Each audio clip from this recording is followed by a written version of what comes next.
Takulandirani ku AMTV Malawi kuchimake kwa nkhani zenizeni. Ngati nkhani imeneyo kuno kulibe, dziwani kuti nkhani imeneyo ndi yabodza.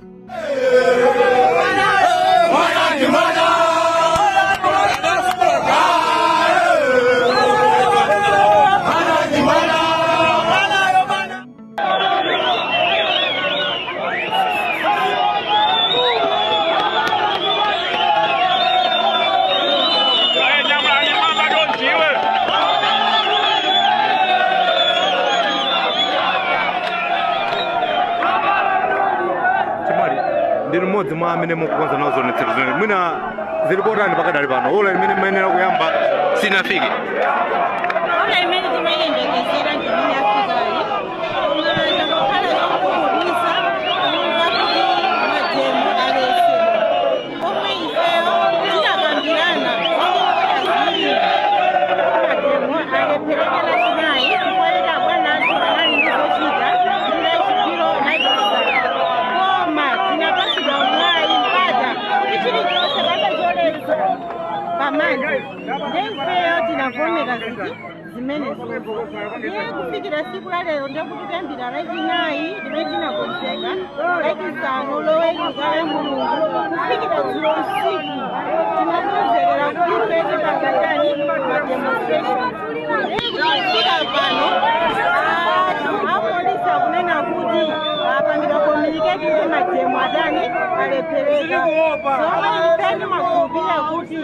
tikamalandira kalata ichi timasayinirana kuvomerezana kuti aliko kapena kulipo ndekufikira nthawi inoyo tapempha adindo athu amene ali chitetezo athu kuti apange communicate ndi ofisi ya DC kudzera kwa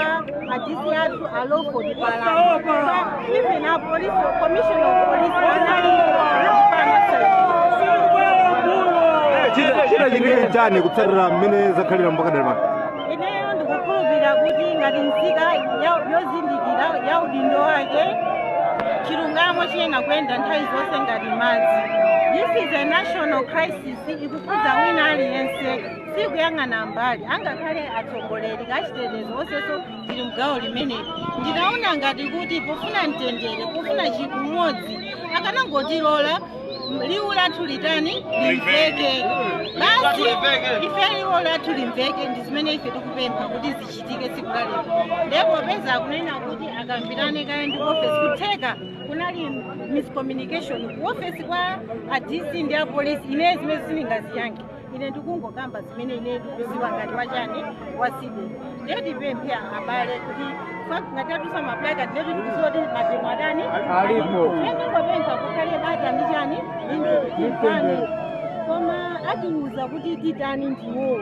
kuchokera pati mkulu wa bungwe la SIDET sanaoneke pamalo ano anthu amapusa amenewo akubwera ndikuziwa kunena kuti zinaina kukhala choncho komano akubwera sikuti zimalibe and trust me in a few minutes akhala alipo malo pompano. What were the discussions with the police? The discussions I had with the police are that they have just communicated to us to say that the demonstrations have been cancelled.